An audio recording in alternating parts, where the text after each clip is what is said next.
नमस्कार सभी को। झूठ मूठ की आज़ादी की बहुत बहुत शुभकामनाएं। और ऐसा क्यों बोला जा रहा है ये सबको पता ही होगी।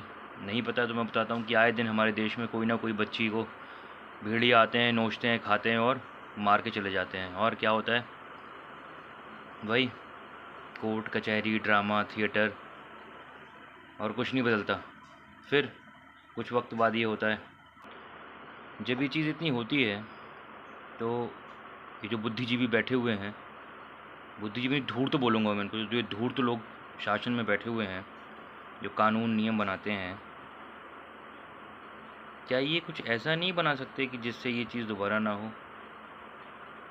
हालांकि मैंने ज़्यादा पढ़ा नहीं है इतना सऊदी के बारे में, but I come to know कि वहाँ पे अगर कोई चोरी करता है तो उसके हाथ काटे जाते हैं, कोई रेप करता है तो उसको पत्थरों से मार मार के जान से मार दिया जाता है। यहाँ पे ऐसा क्यों नहीं होता भाई? सरकार को कुछ इसमें संशोधन करने की बहुत ज़्यादा ज़रूरत है, वरना भरोसा खो बैठेंगे लोग अपना इस कानून व्यवस्था से। और जितना ब्रूटल, जितना जघन्य अपराध है, ब्रूटल क्राइम है, इतना ही ब्रूटल पनिशमेंट भी होना चाहिए, इतना ही कड़ी सज़ा मिलनी चाहिए इंसान को कि किसी की सोच के ही रूह कांप जाए। और जब तक ऐसा नहीं होगा तब तक ये नहीं रुकने के। और इसकी बहुत ज़रूरत है कि जो भी दोषी पाया जाए, मैं ये नहीं कहता कि बस किसी ने कह दिया, उंगली उठा दी तो आप उसको टांग दो, नहीं। अगर ये साबित हो रहा है, कितनी भी मतलब लाइक कॉम्प्लिकेटेड केस हो, 24 घंटे 48 घंटे, एक वीक मोर देन इनफ है मेडिकल जांच करने में कि हाँ ये चीज़ हुई है नहीं हुई है। और उसके बाद भी आप फिर कचहरी घुमा रहे हो और ये सब चीज़ें कर रहे हो ना, तो शेम ऑन यू, थू है इस व्यवस्था पर। अगर दोषी पाया गया है तो जस्ट कोई रियायत नहीं बरती जाएगी। और अगर आप नहीं कर सकते ना तो भीड़ के हवाले कर दो इनको। भीड़ पे तो कोई मुकदमा भी नहीं होता, मैंने सुना है। Just throw them in the crowd और फिर देखो तमाशा, आपको कुछ नहीं करना पड़ेगा।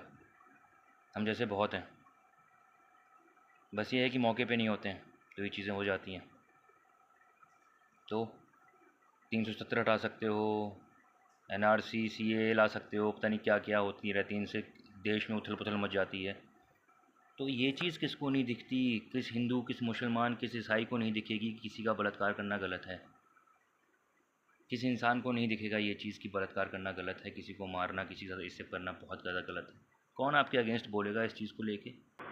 अगर बीजेपी बोलेगी कि कल से कानून में संशोधन हो रहा है कि अगर कोई रेप वाला दोषी पाया जाता है तो उसको हम बहुत ही गंदी तरीके से चौराहों पे टांग के काटेंगे, पीटेंगे, जो भी करेंगे, एकदम मतलब रूह कँपा देंगे आदमी की, तो इसका कोई अपोज़ करेगा क्या?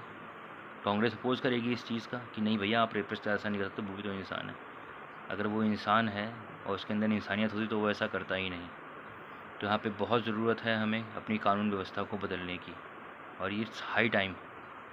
क्योंकि आप देख रहे हो, आपने निर्भया के दोषियों को फांसी टांगा, वो भी कितने सालों बाद, और फिर से लोगों की हिम्मत बढ़ रही है। क्या है यार, ये है आज़ादी हमारी? लिटरली मैं इसको आज़ादी नहीं मानता भाई। आई एम सॉरी टू से, बट हम आज़ाद नहीं हैं। हम बस तिरंगा फहराना सीख गए, बाकी हम आज़ाद नहीं हैं। पता नहीं कहाँ हाथ बंधे हैं इस चीज़ को लेकर। लिटरली मुझे यकीन नहीं होता। आप नौकरी नहीं देते, आदमी प्रोटेस्ट करता है, आपने लाठी चार्ज कर देते हो, भगा देते हो उनको, कोई बात नहीं। आपने बेरोज़गारी अपने चरम पे कर दी, कोई दिक्कत नहीं। आपने 370 हटा दी, इतना कुछ मतलब अपोजिशन ने इतना ड्रामा किया, सब कुछ हुआ, लेकिन फिर भी बहुत बात मोदी जी ने 370 हटा दी। बढ़िया है, चलते रहिए ऐसे ही, बस ज़्यादा दिन चल नहीं पाएंगे।